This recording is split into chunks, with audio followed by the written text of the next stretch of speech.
Good morning, everybody. Today's conversation is going to be about what is your perfect eBay day? So this could go any way that you want it to go. You could talk about how much money do you want to make on a perfect day. For me, money-wise, a perfect eBay day is $1,000 profit, 7 days a week.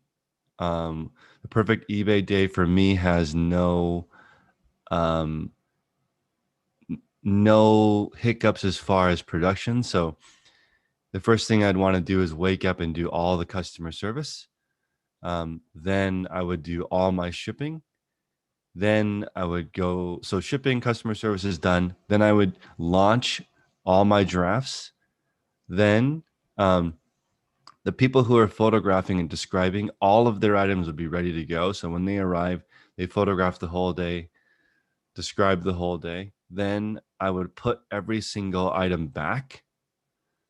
Then I would detag, because all my items are thrifted. I have to detag all my items, button all my items, fold all the items flat for the next day. Then I would have to edit my photos because I delete the background. Then I'd have to have the photos, the edited photos and the descriptions ready for my virtual assistant to list. So I would have drafts the next day. So that's my perfect eBay day would be to have all of that. And I want all the inventory coming to me. I don't want to go out and get any of it. I want to order all of it. So that's the perfect eBay day for me.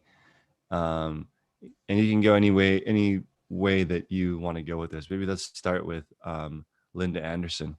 Good morning. Good morning. What's a perfect eBay day look like for you? Gosh, that was quick for me to not get a chance to think about it. But I know. Get up and ship. I like to sort a lot during these calls, and then list. Because hopefully I have photographs from my photographer. If not, I have to take photographs first. And then put away and organize. And that's pretty much what I do on a daily basis. And I'd love to get to where I'm shipping at least 50 items a day, like have 50 sales a day. Gotcha. So, and then would you want to repeat that cycle for 50 items all the way through? Yeah. Okay. Yeah. And do you want 2 days off? How do you see your perfect eBay life going? Well, I've been doing future listings. So if I ever need a day off for any reason, I can just have it because I'm listing in the future. But yeah, just one day off a week, maybe. That's a great point. So you want to have, what do you think a good amount of queue is to have of drafts so that you could launch every day? I'd like to have 2 weeks. I can't seem to get more than a week ahead though. Okay, 2 weeks. I'm gonna write that down because I agree with that. 2 week queue of listings. And I don't mind paying for scheduled. I like to have them just ready to go. What about the inventory? How much inventory would you want stored, ready to list? I still have so much. So you haven't even thought of that since you still have some. Keep inventory stored. Yeah. Yeah, I still source every now and then for fun, but I think I'd always want to have a good amount of inventory. Okay. Just to make me feel better. I'd feel safer. I couldn't imagine having everything I ever have listed. But it's hard to because I have so much stuff anyway. So. Okay. I'm going to write down, I think 2 months. I'd like 2 months of inventory. Yeah. Probably not more than that because then it's staring at you in the face, but maybe as much as possible if you have the space. Yeah, my stuff's so little it doesn't matter. So yeah. That's true. That's also true. The size of your inventory makes a big difference. Mm-hmm. Sweet. Let's go with Bill. Bill, good morning. What's your perfect eBay store look like? Or what's a perfect eBay day look like? How's that? Well, perfect. I got up this morning. I've already been down to the store. I sold 7 items overnight from the time I fell asleep to the time I woke up. So I've already picked those up. Ideally, I would have liked to have all that packed before this call. So I'll pack some during the call. Mm. Because during the call, I like to do some research and work up my listings because my store is such a mess still that every day I work on a segment to clear out old stuff that I'm gonna give back to Goodwill or something. So That's a great insight. I forgot about that. That's like store maintenance. well, I got it from you.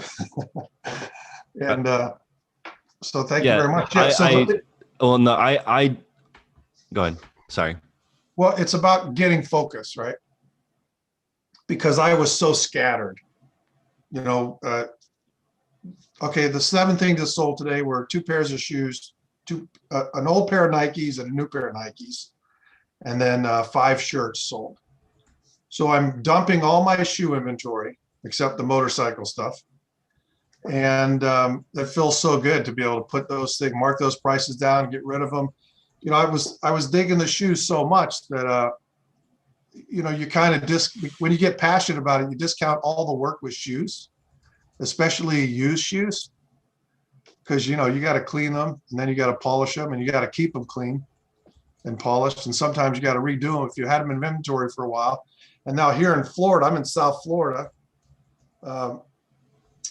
With shoes especially, you have a lot of peeling of the interior, the insoles, and the linings because of the heat. Mm. So what happens is you have a lot of sunk costs, a lot of losses on your shoes, especially women's shoes that, you know, might be really nice outsoles and leathers, but the interior linings, they're just crap. And women don't want to put on a pair of shoes, neither do guys. And then they pull out their shoes and they got lining all over their feet or their socks. So that's a big loss. So I'm really glad that I'm clearing all that out. And I know I got off topic a little bit, but it was all about the store maintenance was about focus. So my son and I pulled out, he said, Dad, what are you doing with all these video games? I mean, these are so old, nobody's going to buy them. I mean, you know, I'm 60. I never played a video game in my life. Mm-hmm. So, but I thought, oh, I'm going to make some money selling video games. And I did make a little bit of money, but we probably pulled 60 or 80 video games a couple of days ago that I've got in a box ready to go back to Goodwill. Mm. I'm not going to learn that market. I have no business having that stuff in my store. So I'm trying to call my store down and build it back up with the right inventory that's going to sell. Now, I haven't missed a day of listing, and I'm putting the right things in. So that's part of my perfect day. Yesterday, I made 4 stores, so I'd like to make 4 stores again today. I'd like to build my thrifting route up again. It used to be a lot more, but you know, over half my day is still with my recruiting business. So I've got to still find a good balance to my time. Anyway, but I've taken up enough time. So. No, that's really enlightening because I forgot that everyone has to do account maintenance. I didn't even put that in my list of things that I already do every day because I have to do that every day. So probably going through your store, looking at stale listings, looking at what's selling well too is also just as important. You know, manicuring your eBay Garden of Eden. You got to go in there and just get, you know, fix it. So that's really, and also your perfect day right now probably includes balancing other incomes. You got to make sure your recruiter income is solid. That's right. You also have the storefront. You need the manicure, which you have a very, very good, very well merchandised brick and mortar, or I mean, storefront, which is awesome. Thank you. So that takes time. Also, I would say, you know, I met a couple of ladies the 2 ladies that have the largest Poshmark store. They spend 2 to 3 hours a day merchandising their brick and mortar. So they walk around, move things around. They walk through the store to see if people would buy stuff. That's makes sense if you have the retail store to have people. Are those the 2 ladies in Texas that you did a show on? And that's stuff you're not getting paid for. Yeah, 2 ladies in Texas. Now with my store, I'm sorry, I didn't mean to cut you off. Oh no, I was just going to ask the question. Is it? Do you think it's reasonable just to get a retail store just for the donations? for a thrift store for like say clothing or something. Oh yeah, definitely. If you have the ability to, because when you, I think that It'd be from like my, going straight to the source, right? oh, I think that's a great idea because I think that here thrift stores only put on the floor certain things. Like all of the thrift stores in my region look identical. They only put the same kind of stuff in. I don't know where the other stuff goes. I have no idea what. That's not what people donate. Where is all the other stuff?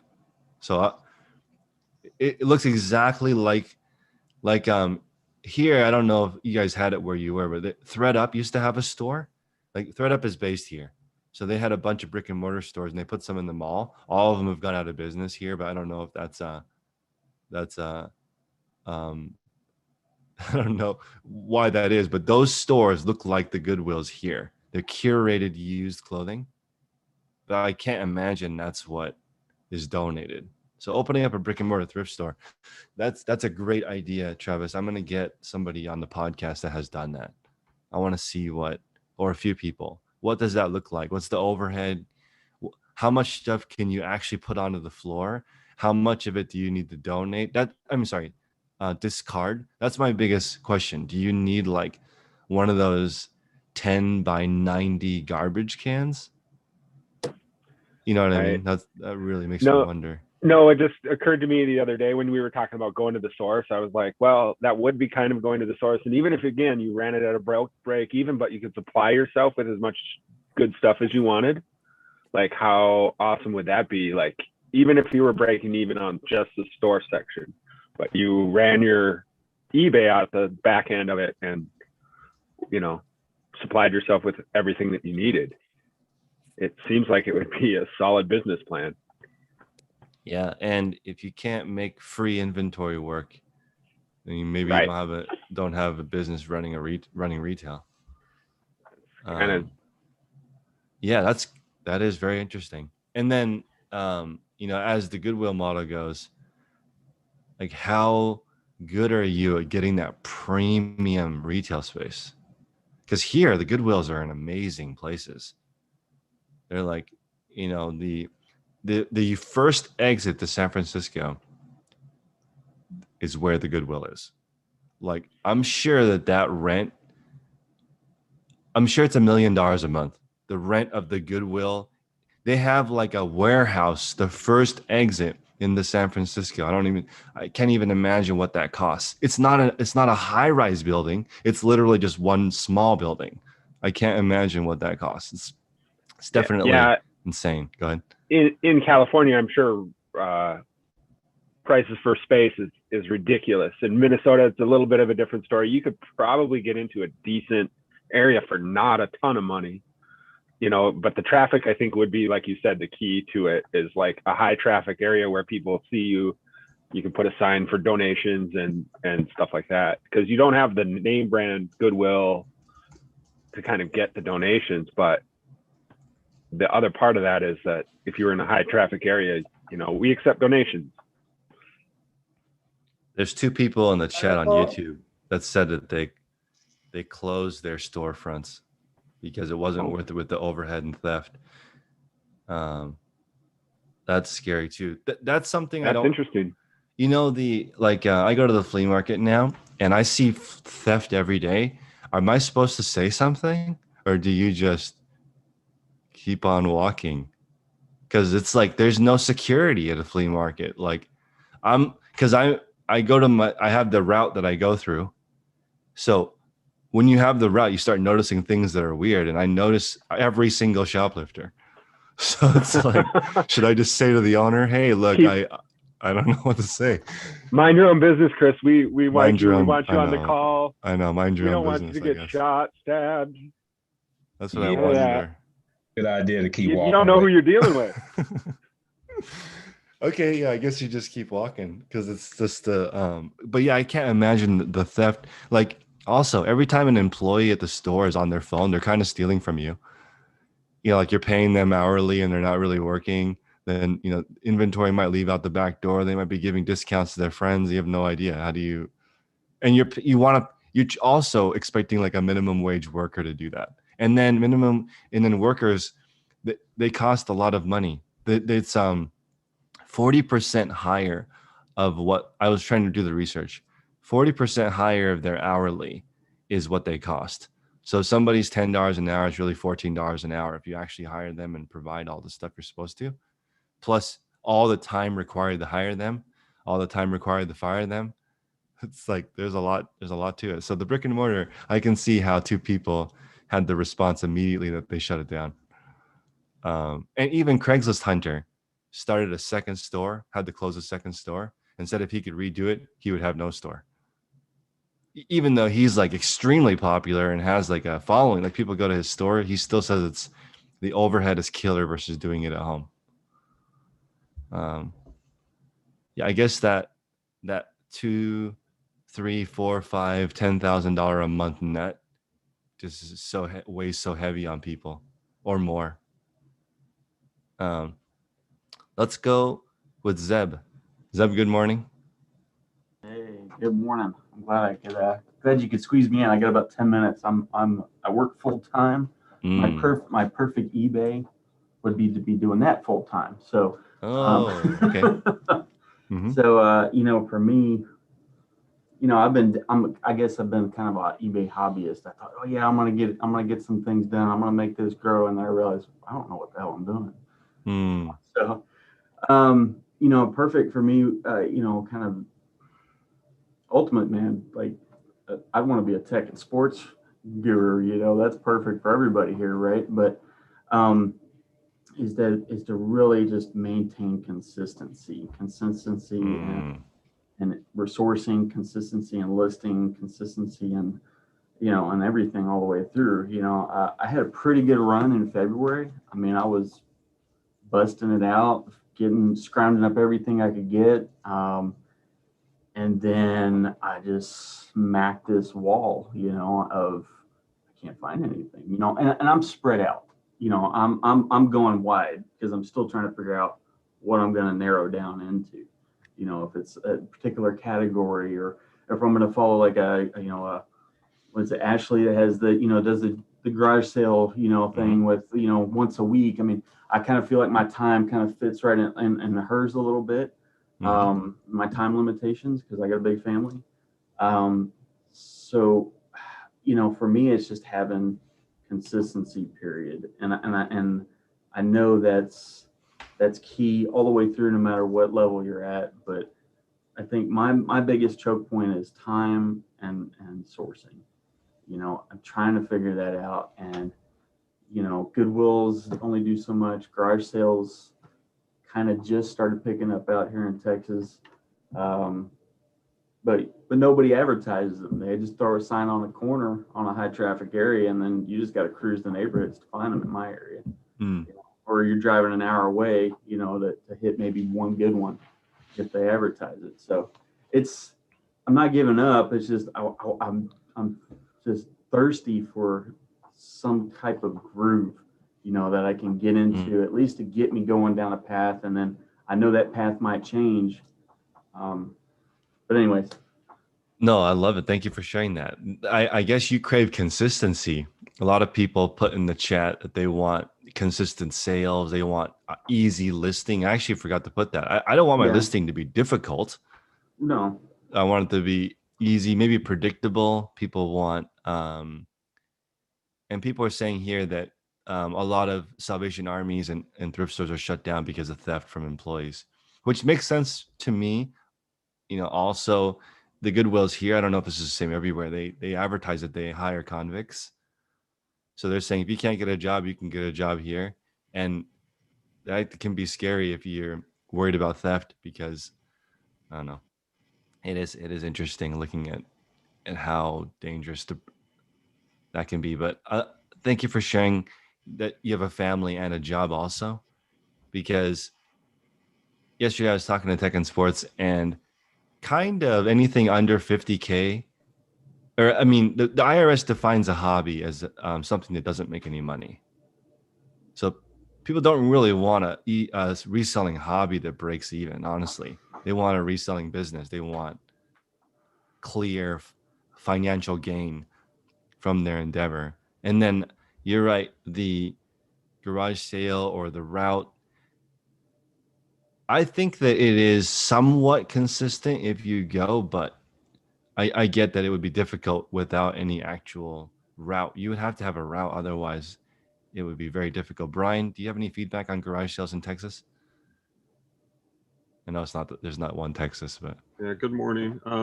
Yeah, I mean, overall garage sales are great. I mean, I agree with what he's saying to a point that a lot of them won't show up on, what is it, yard sale treasure map. So kind of like what I do is, and I think Ashley's mentioned this before, maybe on your podcast, is like I would route it out using an app. What was it?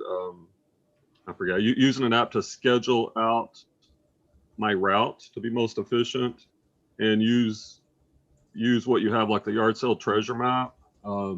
Some cities also will have like down south. There's a small town near me that they post all the garage sales for that week, and a lot of those aren't on yard sale treasure map. Also, there's some Facebook groups. Find the Facebook garage sale groups in your area, and you can find some there. So just a little bit of planning on the front end. Usually, like when I was not, and we're about to hit garage sale season here too. It's starting to warm up. Like a Friday night, that would be the perfect time to plan it the day ahead of time. And yeah, you can do really well. Yeah, that's. I mean, my thing is probably I haven't been consistent on the research. I kind of, and I'm relying heavily on like working from a mobile device, and Facebook Market doesn't seem to really, and those groups you don't see everything, it seems like, versus a desktop. So I need to plant myself in front of a desktop and plan things out. I do have a pretty good route. I have a neighborhood. You got about a 20 block square. I can run that square. It's high traffic, signs pointing everywhere, but I can hit that up probably within the first hour of the day. But if it's sparse, then I got to start branching out, and it's like, oh crap, where do I go? And there's some areas you just don't go to. They might have garage sales, but everybody wants top dollar. I just know those neighborhoods already. But yeah, I mean, I guess, being a little more committed to better research. So, Brian, I appreciate your input. Yeah, the Facebook garage sale groups, how could I forget those? I mean, I advertise and sell stuff through them too. So thank you. I also forgot to put Bill's comment about 1 hour of research. I mean, not 1 hour, but research every day. Mm-hmm. And I think researching new things, like as an example, I was talking to Scott Race about buy it for life. What kind of items do people buy that last for life? And there's we talked about darn tough socks, because that's like the common advertising. It's expensive. It's like $17 a pair of socks, but they last for life, right? And then it was really weird because Alibaba reached out and said, hey, you should check out these socks. And I looked at them. They're the same kind of socks. They're like $2 to $5 per pair, lifetime guarantee socks, right? That you can, and they even advertise it that not only do they last forever, but they don't smell even with 15 days straight of wearing it. So I was like, that is something. You need time to research stuff like that if you want to do that. So you have to build in some time to think about replenishables or items like that. And that is a rabbit hole. That's like, if you want to do that, that becomes your life. I don't recommend trying to half-ass starting a product, because I'm, even though they're only $5 a pair, I think that business would cost 10 grand to get off the ground. Got to do some marketing, all opportunity costs of working on that instead of reselling. But I love the research. I'm going to put that in I want to do research every single day, and maintenance. And I forgot all the little things that everyone in the group does every day. But Brian, what's your perfect eBay day look like? And you have other platforms too. Yeah, and that's kind of the struggle, is niching that down. So for me, it would be to, first of all, wake up without an alarm, sometime between 5 and 6 a.m. And then that's actually I do my bulletproof coffee, and then I come in here and research is the first thing I do while I'm fresh, because I do use Alibaba, and I have basically a buyer, and check in with them and look at trends, things like that for a little bit. Then I go to eBay. The perfect day would, I guess, be to wake up to 50 sales with a ASP of about $30 each. So that would be a $1,500 gross day, which, I mean, that's the goal for me. That'd be a perfect day. I love it. I love how specific that is. 50, and somebody else said 50 sales. Yeah, because 50, I mean, I've had 50 sale days in Q4, and it's manageable, and I don't know, I think that would just be perfect, at least for this year. Then pack and ship them, then launch 100 listings that are saved as drafts. Then do the photo measuring, get another 100 lists. Probably 125 items. Like, I do have one person that's sourcing for me now.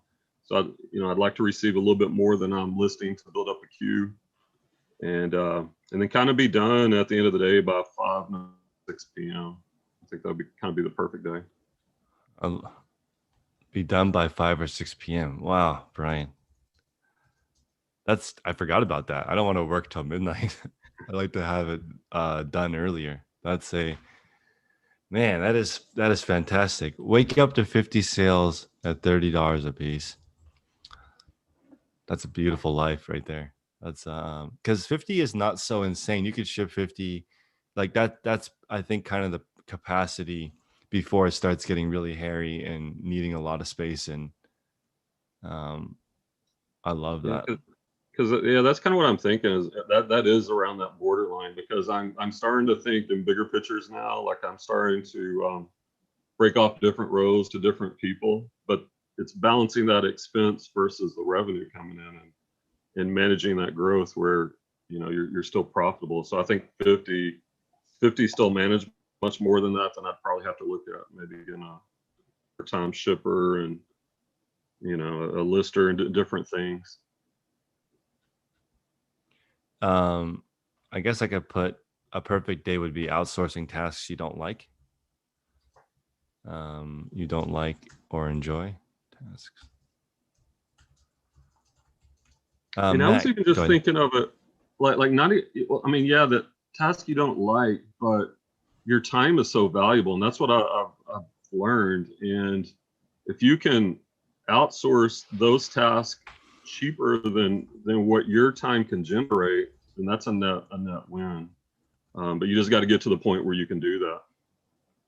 Yeah, I mean, I guess if we're talking about time management, ideally you would only do the tasks that you can do, but that's like incredibly rare. I don't know one person that only does what they can only do. They end up doing things like, yesterday I used the shop vac for the first time.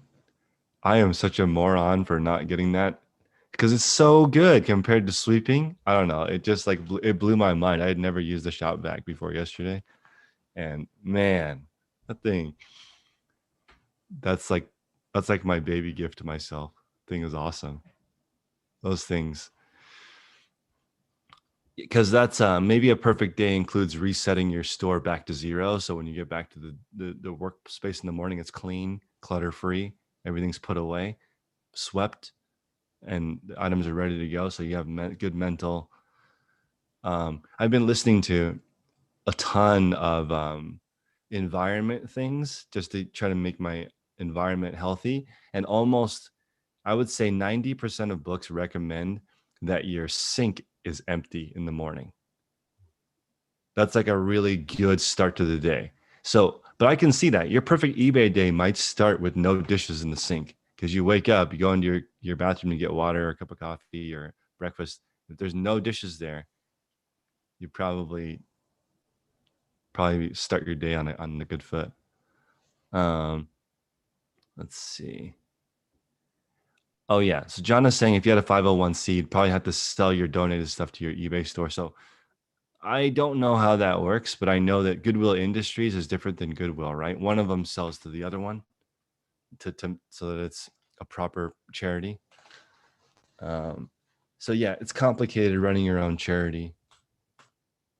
Nick is saying he'd be super excited with a brick and mortar for people to bring in their items. somebody in the chat said that that's what they miss the most. What they miss the most about a brick and mortar is inventory coming to them. Also, another person you guys could follow and check out is Mass Vintage. They have a brick and mortar shop in I forgot where it is in the Northeast, but they don't even open. They're pretty much 100% just a place where people go drop off their clothes to sell and buy and trade. They don't, because they were forced to shut down with the pandemic, and they pretty much just never opened again. They're like, it doesn't work to have the staff. And so husband and wife, brother, that's it. There's no employees. They just use it as a place where people drop off clothes to sell. They're not even open. So that's interesting how, Bill, they have a store like you, beautifully merchandised. There's not even people in a store. So it's just advertising. They can go on Instagram and say, look how cool our store is, and you can buy in it, but you can't even go in there. Plus, imagine the online market versus the people that could walk into your store. It's not even close if you do it right.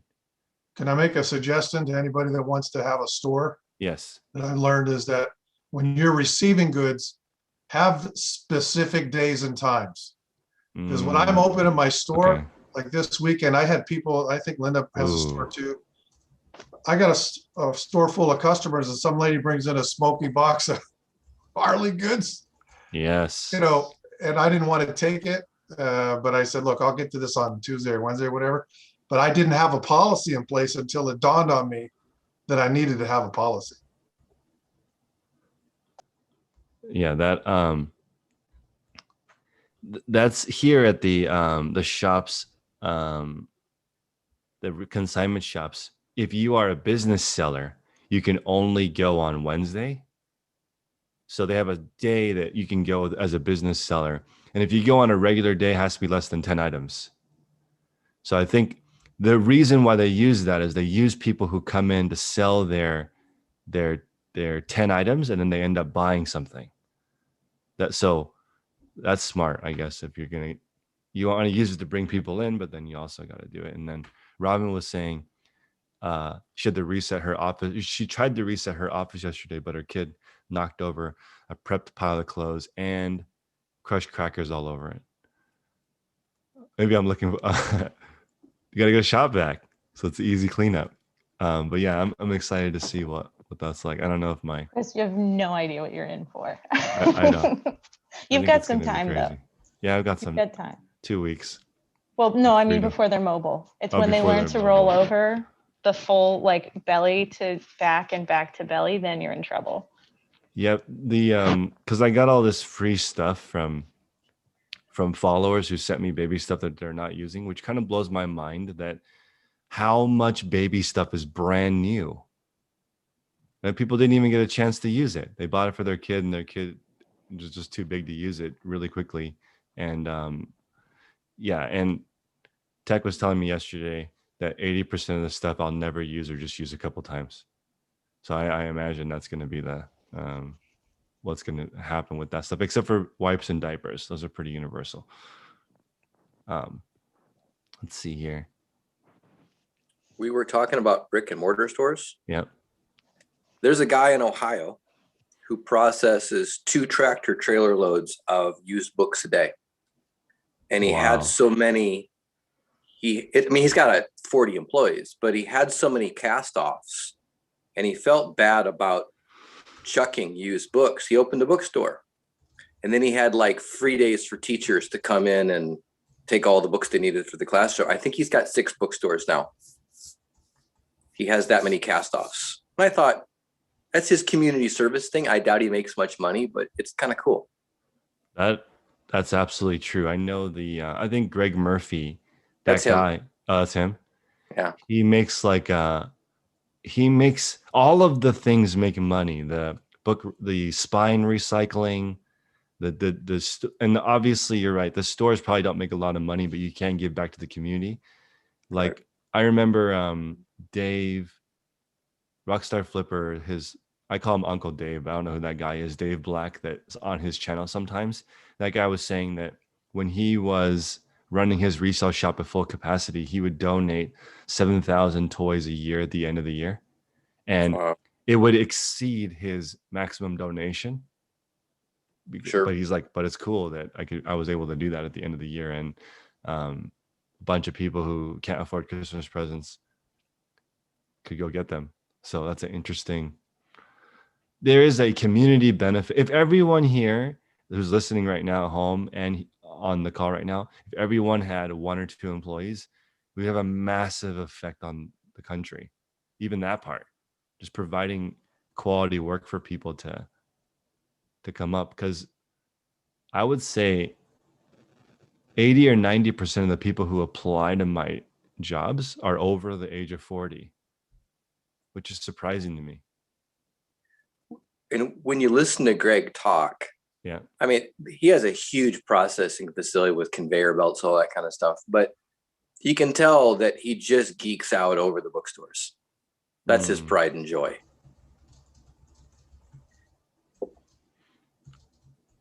Yeah, I mean, that's, no one's pride and joy is like listing. It's the effect of your store, hopefully. But I wanted to ask Matt, if Matt is around, what his oh, he's there. Matt, why do you not take photos? You pretty much do everything else. That's the easiest thing to outsource. Oh. I would outsource the sorting and the listing if I could, but it's you need a high caliber person to do that. You know, it takes a lot of training and stuff to get that kind of job done extremely well. That makes sense. Okay. So I guess that answered my question. What's your perfect eBay day look like, Matt? Off at noon. At noon, I'm on my way to the post office. Off at noon. I like that. Yep. I get here at 8 o'clock. From 8 to 9, I bang out 30 or 40 listings. From 9 until 10 during the call, I do my sorting. From 10 until 11, I do my shipping. And then from 11 to 12, I go back to listing. So I end up listing 70, 80 a day in 4 hours. I also end up sorting 4 bales in 1 hour during this time. I end up doing all my shipping in 1 hour. And this whole time, I'm also running the dryer so that I can have jeans ready for tomorrow that are wrinkle-free and ready for photos. I think I can get that done in 4 hours. I know for a fact I can. I wrote down my perfect eBay days, 4 hours too. Yeah, and then after 12, I'll probably end up doing more work, but it's optional. Yeah, that's a beautiful thing. Also, Matt, you're fulfilling my my goal of being eBay background music. Yeah, exactly. I just kind of take the phone around with me wherever I go in here. It probably looks like I'm, dropping the phone and shit all the time, but yeah. Yeah, no, that's fantastic. I love it. And I know you do drink coffee, but how long does it take for you to get to work after you wake up? I'm pretty much straight out the door, man. I'm Yeah. kind of like Tech of Sports. It's more than 1 minute, but I'm out the door as fast as possible because I hate just sitting around like, well, I need to get ready. I need to look at my phone for 10 minutes and check on what's messages or whatever notifications crap. You know what I mean? I'm just ready to go. Yeah, I'm ready I to got get you. some shit done. So I love it. Well, thank you, Matt. I did I think is photography the easiest thing to outsource? Probably. If you sell similar items, it probably is the easiest thing to outsource. That makes sense. yeah, Or I think so. But what about sorting? How do you feel about sorting being something you could outsource? What is sorting for you? Sorting is dividing everything in the bales into eBayable stuff and non-eBayable stuff, basically. And for me to sell something on eBay, it's got to be at least $30. I try to shoot for way higher than that. It would just take some time, it'd take like a week or two to sort through like 20 bales to give somebody an idea of what they're looking at. But yeah, that's another one that's, you know, kind of iffy because you hate to have people throw away money, you know. Let me put here. So I think I was trying to think of how I could outsource because you're kind of grading at the same time. Yeah, exactly. I don't know if you could even do that since you're the super expert. You're the super subject matter expert. That would be the most difficult to train. Would be like, oh, okay, where does this stuff go? Where does that stuff go? What stuff's worth what? That's really hard. I feel like listing, you just got to have someone who's a salesman. You know, you got to have that special person because you got to sell someone the item on eBay. You know, when you're making that title, when you're making that listing, you know, you got to make it flashy. You know, you got to have like a salesman for that job. But yeah, I that's think true. sorting probably does have the highest expert cap, you know. Could I share a thought on that real quick? Please. We were talking about this in an Amazon group that I'm in about processing gaylords of books and that like speed versus not throwing away profit. And what was recommended was that, and you could do this like side by side maybe with your employee, is anytime like have them sort through stuff with you and put it all to the side. And this would ideally not be a forever thing. Maybe do this for a week. And then you can go back and see how much they missed and decide, is that lost profit worth me having to do this all myself? Or are they getting better? Are they getting more efficient? And that way you're not taking the risk of being like, great, they just threw away like thousands of dollars of product, but you're also potentially opening up some of your time for yourself. Yeah, no, and that's why I think that you could have somebody draft like I think of it like a wordsmith. You get a wordsmith to help you with selling the item on a title. But then if you just review the drafts, you know, you can kind of take the because for me, I can review 100 drafts in under an hour easily. Go through, adjust the title if I need to, and then I don't like connecting the pictures in the listing. That part sucks. So yeah. See, I did have one other thought. I appreciate what you had to say there, Robin. Also with the sorting, damn, that's crazy. I can do 100 in an hour though. That's really I can only list like 40 in an hour. So if I got someone else to do all of that, and then I could just bump that up to $100 an hour, that'd be great. Anyway, with the sorting, I'm going to try flea market sales in my time away from eBay, right on the weekend and stuff. Okay. And I'm thinking about just taking 2,000 pairs of jeans with me to a flea market one day and trying to sell just as many as I can, right? And that's also what I'm going to have to do with sorting. Sorting is going to start taking a little bit longer because I'm going to start having to decide, instead of just throwing the pair of jeans behind me, you know, I'm going to have to decide, where does this actually go? You know? So I don't know. I'm trying the flea market thing. We'll see if it works out. But I think it's going to be a lot of fun. Or you could hire somebody to help you sort and then take everything that gets not put on eBay to the flea market, and then you're at the flea market and you can catch stuff as you go through it there, and you're doing your work, two works at one time. Yeah, there's some flea market dealers here that one guy manages the flea market of two stores while the other guy looks for stuff. That's cool. So if I could find somebody and I could get the stall right next to them, be like, okay, because if we each do a lap, we can make $1,000 maybe finding some cool stuff. But you need to watch the store while I go. And also, I love the food at my flea market, and I have not been able to eat. I have no time. I have zero time. I go there, source, and go home. I don't even have 1 second. I can't even get tacos. So like it's brutal. I need to figure out a way to streamline that. Or maybe I can tell the vendor, like, I'll be done exactly at noon and I want to pick up the food on the way out. It's just the lines are so long to get food. That's the problem. Yeah, I think I'm going to try that. Since I get there so early, I should just prepay. I'll be back here at noon And hopefully I can skip the line.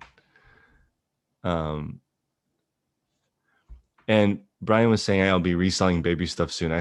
Hopefully not, because it doesn't sell for very much and seems to be free everywhere. But I don't know.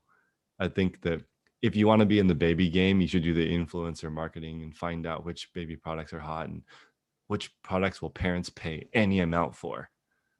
That's kind of a moving target, but maybe I would do that. Just take it all to a kid's consignment shop. Oh It's yeah. really awesome. Like they get rid of it if it doesn't sell, and then you every time you walk in there, they're like, "Oh, here you have $50 to just." Oh, like, good idea. It's like recycling, but it's awesome. Robin, what's your perfect eBay day? My perfect eBay day does not affect my ability to spend time with my son or with my husband or take care of our household. And I don't have a financial goal right now. That's my current goal, is to make it sustainable and also not damaging. So what does it look like with your family, on a perfect eBay day, you think? So currently what I'm doing is I either I get my photos dealt with and drafts done during this call, or I do housework during this call, which I'm doing right now. And then I have about 3 hours that I spend listing, prepping, and shipping. And then I have a couple of hours after that to work on whatever the project of the day is. And then I pick my kid up at 2:30, 2:45, and he comes and hangs out in the office with me. And I get basically nothing done for an hour and a half.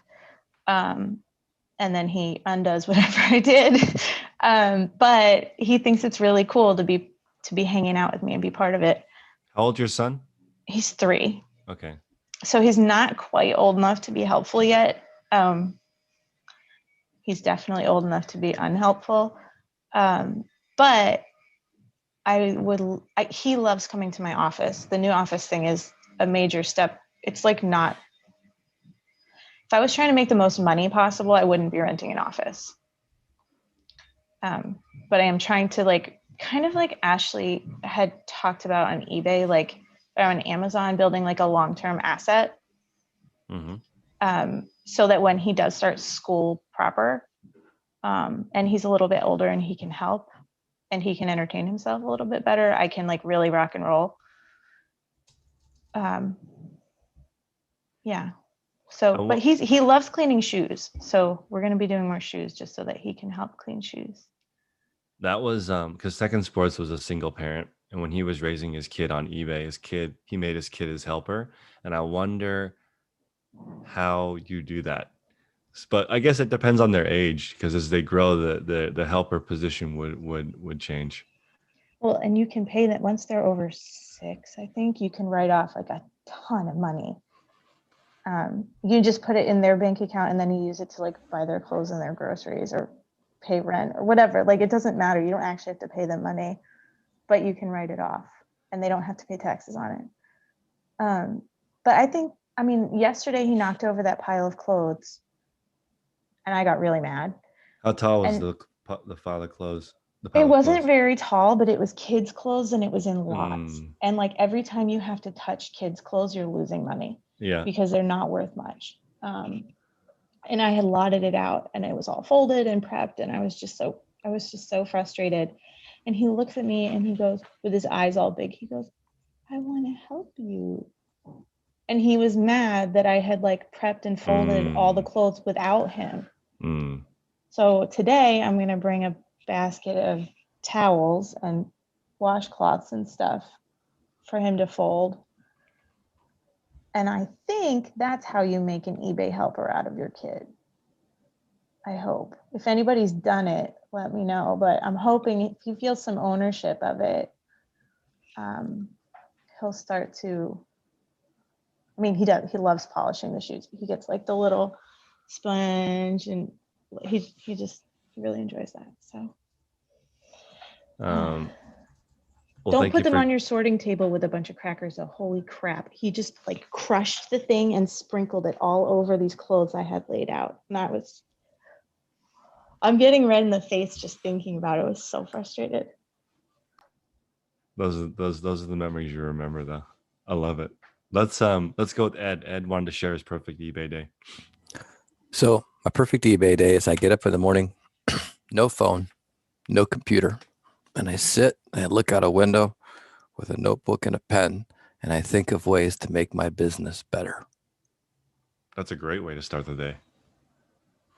And how long would you want to do that?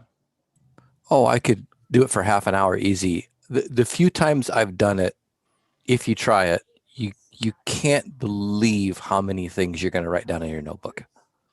How many things you want to do to make your business better and more efficient and all that kind of stuff. A lot of people try to do that in the shower in the morning too. Right. Yeah. Excellent.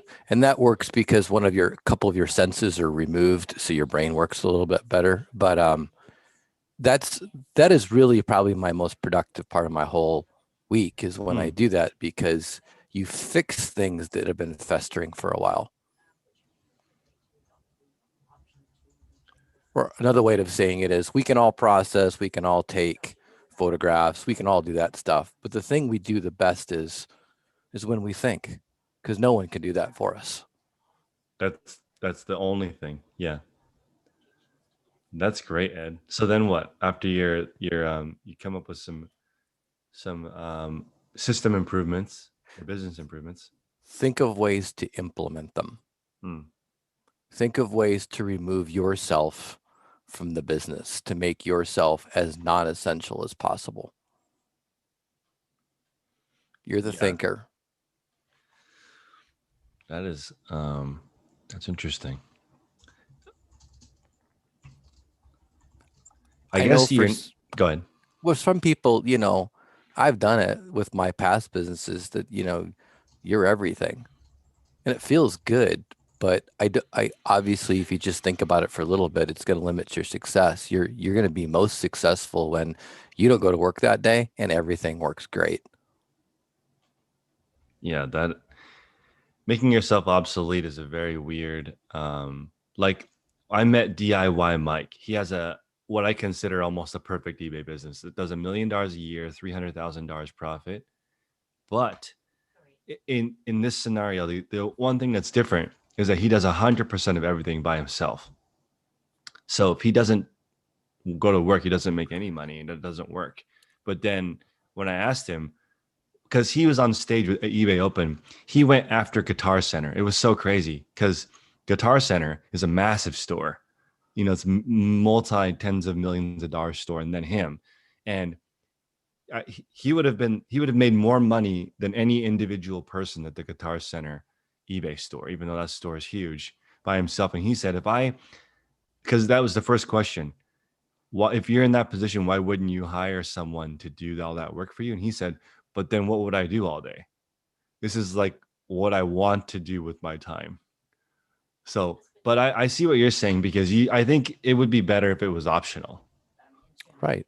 Like it's been argued that if you have to go there every day and everything revolves around you, you don't have a business. You're a sole proprietor. That's right. Even if you have employees, if everything hinges on you, it's just you. It's not much of a business. And for me, you have nothing that's saleable. Yeah. So life goes good. There was a point I had a business before in my life where if I didn't go to work that day, nothing happened. Everything went smooth. They didn't really need me. It took years to get there, but man, did that feel good. So if I took vacation, life went on normally. Money came in the bank. Holy crap. Look at the definition of it from the government. It's a type of enterprise where there's no legal distinction between the owner and the business. Right. That means you are the business. And I think that's very different than you owning the business. But yeah, you are absolutely right, Ed. If you wanted to actually get out of it, you would have to take a 30-minute shower in the morning or sit with a cup of coffee and stare into the beach with a clear piece of paper, because you're right. If you started your day with your phone or computer, you'd be working on somebody else's day. So you'd have to just get straight into crushing your own day. So that's my perfect day. Thanks, Ed. Scott Shrewsbury, good morning. What's your perfect eBay day? Good morning.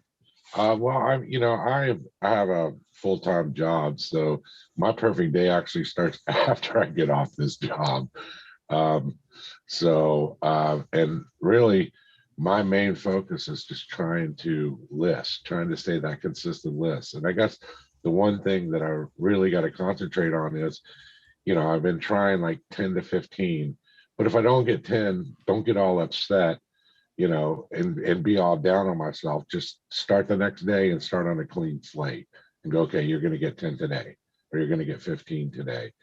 Sourcing really is done on the weekend for me. So, and I'm more of a garage sale, if I can hit a Goodwill or something during the day. And then on my lunchtime, normally I grab something at my desk and that's my time to research. So I try to get at least a half an hour to 45 minutes of researching. I think the more I learn about, what I'm trying to stay in, which is clothes, I've really been trying to build a page that I can put on my phone for vintage labels, because when I'm looking through stuff, a lot of times I don't know those labels and if they're vintage or not, and I'll just pass right by them. But as I've been going and using the cut and trying to build a little bank of vintage labels of clothes that I normally wouldn't pick up, when I see one now, and I'm like, oh, okay, now I'm getting familiar with that. So that's really my perfect day. Hey, Scott, you're saying you want to learn more of the vintage labels? Yeah. Do you ever use, if you go on Google, they have whole sheets of them, and they tell you year and where, they give you the breakdown on, you just Google image. I've looked through a few of those. And then there's one site actually you can actually join, but your store has to be 80% only vintage. I mean, there's so many criteria even to join that little, I forget what it's called, vintage. I can't remember if anybody can remember that looks at that. But what I found is there's so many on Google. I'm trying to just build like LL Bean. A lot of times I don't buy a lot of LL Bean, but if I see a label that's from, maybe the 2000s, the 90s, the 80s, that different type of label, it's something I would pick up. Yeah, no, I got, a guy gave me like a ton of brands and all their labels and the years breakdown. So he just gave me like a stack of photos with all the breakdown of Nike and Adidas and, whatever brands, right. And it just has all the years of those labels. So I can always pop it open to my phone and look at it real quick if I have a label I'm not sure about. Do you have that somewhere? I mean, is there something? I have it in my phone. I'd be happy to send it to you. Yeah, I can definitely. I'll throw my email there in the chat. Yeah, I'll shoot it over awesome, and yeah, for sure. Pinterest. Yep. You can look up all the labels on Pinterest and pin it, to different boards. So you can make a vintage label board, LL Bean, etc. That's what I do. That's what I had to figure out for like vintage LL Bean and what's the other one? Eddie Bauer, stuff like that I come across. So that's why I knew to look for the labels. I just created Pinterest boards so I know what they look like. Mm-hmm. Yeah, that's where a lot of the photos that I got came from, Pinterest boards. They've already, have a bunch in there. It's a great resource. I'm going to hop on there too now because I want half of my meals to be one pan oven meals in the future. Travis, I've been slowly making my list of food that I feel like will be emotionally satisfying and easy to make. Emotionally satisfying, huh? Yeah, because because like who works all day and then is like, you know what I want? An avocado salad. No one. Right. That's not what you want after a whole day of working. No, you have to enjoy We it. You live have to in enjoy life. avocado land. Over know. here where Brady. it's freezing cold, we want avocado salad. You can get Tom Brady avocado ice cream and tequila, and what else did he talk about? I don't know, but Yeah, I love it. Yeah, I do need emotionally satisfying food or it won't work. I couldn't just eat grilled chicken and vegetables and achieve the hole in my heart or whatever. It needs to be satisfied by eating something more. I mean, humans are so weird, aren't we? Like, just as a species, we're just weird about. I mean, the emotional thing is such a. If you sit down and think about it, it's so weird to me. But it's it's you know, weird. it's People need that. Yeah. Right, but it's so. I mean, it's intriguing, very intriguing. Yeah, that's like definitely there's something to it. But if you because food takes up so much of your day. If you could set it up right so you have food that's healthy, energizes you, easy to make, you're already ahead of everyone else that's thinking about it. And we all have the same time in the day. But yeah, Ed's right. We are the most complex piece of machinery in the cosmos. I think so. When I was out to breakfast on Sunday, we came up with a great breakfast idea, a breakfast restaurant. Yeah, Okay. It should be fried rice, all the different kinds of fried rice you can make. I don't know why that doesn't exist. Like a quick serve fried rice chain that doesn't. I guess Panda Express would be the closest thing to that. No, that's junk. I'm talking like breakfast fried rice. You have like bacon fried rice or Mexican fried rice. Heck, you have Greek fried rice, Italian fried rice. Yeah. Ooh. It should be a breakfast place. I mean, I agree with you. I always thought that would be one of those restaurants where you could serve breakfast, night, dinner, and late night if you wanted to with that demographic. Because you can't certain foods you couldn't serve for breakfast, but you could start your day with a bowl of rice, although it might make you sleepy if that was what one pan fried rice is a good idea. Cheryl, you want to round out the call? What's your perfect eBay day look like? Hi, well, cauliflower rice, can we put that in there too for us no carb people? Let's do it. So start my day with shipping, then listing and drafts, photos, and then prep for the next day. In there, I want to start doing my walk, an extra walk in the morning.